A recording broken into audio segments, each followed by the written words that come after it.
What cannot be overcome in prayer? Answer me. What cannot be done by the hand of the Almighty? Answer me.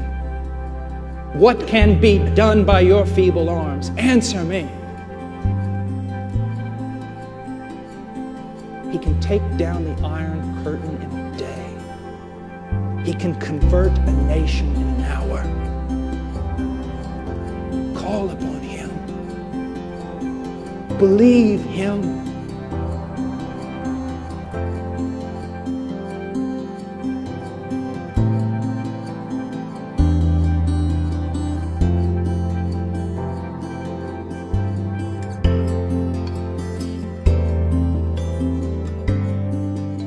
Jesus was a man of prayer. And I've just scribbled down here a bunch of verses, and I'm going to kind of read a hodgepodge of verses that you might come to understand the importance of prayer in the life of Jesus Christ, and then come to understand that if prayer was so important to the incarnate Son of the living God, then how much more important should prayer be to us? How much more should we depend upon prayer? Jesus lived a life of prayer. That's the first thing I want you to see. In Luke 5:16 it says, "But Jesus Himself would often slip away to the wilderness and pray." You know, oftentimes when we find something that we greatly enjoy, as opposed to what we grudgingly must do, we try to slip away to it. A man might want to avoid his yard duty by slipping away to watch a ball game. A man may come into work early so he can slip away to go hunting. A wife may want to slip away to go to the mall. They slip away to the things that they most enjoy. Isn't it a crime that Jesus Christ and the labor of the kingdom seems almost to be work that we want to slip away from? I heard tell of a story of an evangelist. He got off the plane and was received by the pastors, and immediately they took him out to play golf. I don't have much of a problem with that. Never played golf myself. But they took him out to the golf course, and that's a fine thing. I guess they saw that he needed to rest, and as they were going out there across whatever you cross to do whatever you do when you play golf, the evangelist just happened to mention, he said, "Well, you know, the Lord is so good. The other day he was just..." And the preacher stopped him and says, "Let's not talk shop out here. This is the place where we're going to rest. The only place you'll ever rest is in Jesus Christ." And you know when you're walking with God, when you slip away to Him, when you say, there's so much I have to do, so much grudging work, so much labor, I just wish that I could slip away to Him for a moment, because He's the one to whom I escape. He's the place I rest. When prayer becomes a labor, we're not like the Christ. We're not like Jesus. But it says He would slip away into the wilderness and pray. Notice He would go into the wilderness. My friend, the world, even the church, is just so filled up with noise. So filled up with noise that every once in a while, especially those of you who are pastors, you have got to slip away. And you've got to go to a wilderness where no one can find you and seek your God. And be very careful that sometimes you don't take along all those books with you. Because to many, Jesus Christ can just become proper exegesis, proper hermeneutic, a thing to be studied instead of a person to be loved. Jesus would slip away. In Matthew 14:23, it says, after He had sent the crowds away, He went up on the mountain by Himself to pray, and when it was evening, He was there alone. Someone said, why did Jesus need to pray so much? He was the incarnate Son of God. We're going to talk about that. But let me show you just the foolishness of that question. Could it just be possible that He always wanted to slip away and be alone with God simply because He loved Him? Because He loved Him. It says in Luke 6:12-13, It was at this time that he went off to a mountain to pray, and he spent the whole night in prayer to God. And when day came, he called his disciples to him and chose 12 of them, whom he also named apostles. Let me ask you a question. Have you ever had to make a really tough decision? Did you ever pass the entire night in prayer to do so?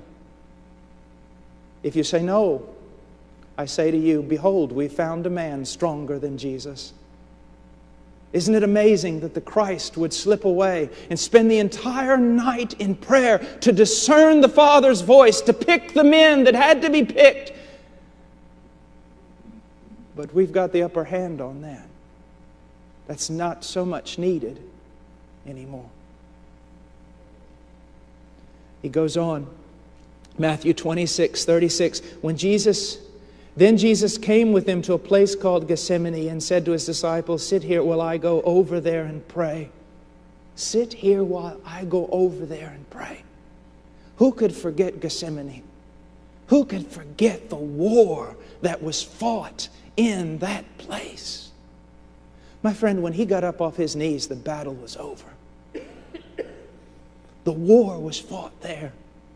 How many things do we have to fight with? How many Philistines do we have to put up with that stay in the land and they're like thorns to us? Why? Because we do not take the matter by the horns. We do not go to the Lord and wrestle until the victory is won. Jesus Christ overcame in that garden, and He overcame by struggling through it in prayer and gaining the victory.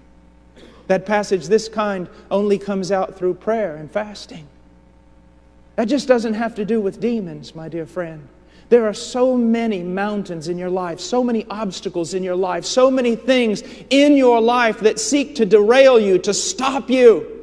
And they're going to stay there because some of those things just don't go away by counseling.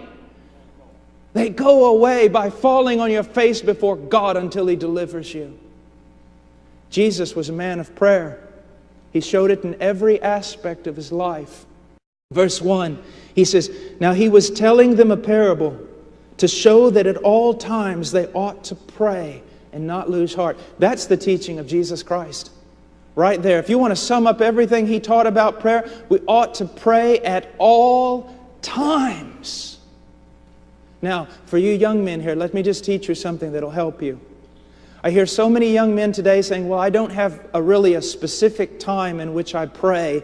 I'm more, throughout my day, I just kind of practice the presence of God. But I don't really have that secret place I go to. Let me tell you something, young man. There is no way you can learn to practice the presence of God if you do not spend much time in secret prayer. The power to practice the presence of God, the power to live a life of prayer, to always be speaking with the Father, that is born out of secret time with the Lord, segments of time with the Lord in prayer. And he said we ought to be praying always and not to lose heart. The initiating of prayer is never a problem. Do you realize that? You have initiated so many petitions before the throne. The question is, have you wrestled them through? Have you pressed on in to lay hold? Have you kept going? Are there petitions in your heart, in your mind, down on pieces of paper that possibly have been there for 15 years? But you say to the Lord, I will not let you go. It is so easy to initiate prayer, but to persevere in that praying. So he said we ought to pray, and we shouldn't lose heart, because losing heart is the very end of all praying. And then he says in 18:8, what I consider to be one of the saddest verses in the entire Bible. And it is this, in 18:8, I tell you that He will bring about justice for them quickly. However, when the Son of Man comes, will He find faith on the earth? Now, why is that so sad?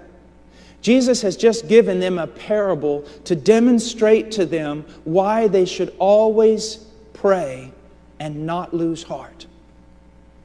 It's almost as though Christ is going, listen, my Father is faithful. My word is true. He's willing to do far more than anything you could ever ask or think. I am telling you, ask and you'll receive. Knock and it'll be open to you. Seek, you'll find. And then the Lord stops and goes, but then again, when I return, will I find anybody believing this?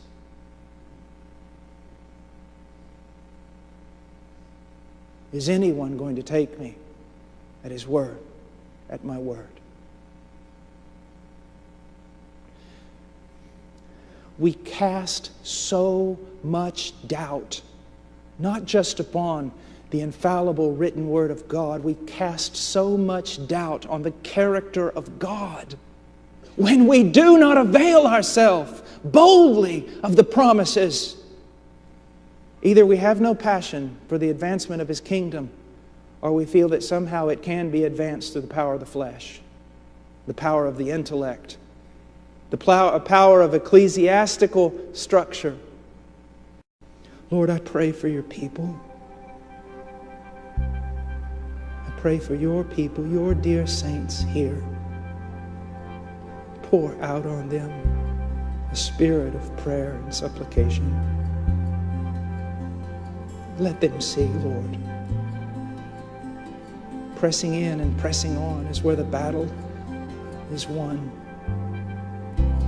And that the feeblest, the least gifted among us, the smallest man of the smallest tribe of Zion, can gather more victories than the greatest warrior in 12 tribes by praying, by seeking your face, by glorying in your power, and putting no confidence in the flesh. God, help us. In Jesus' name.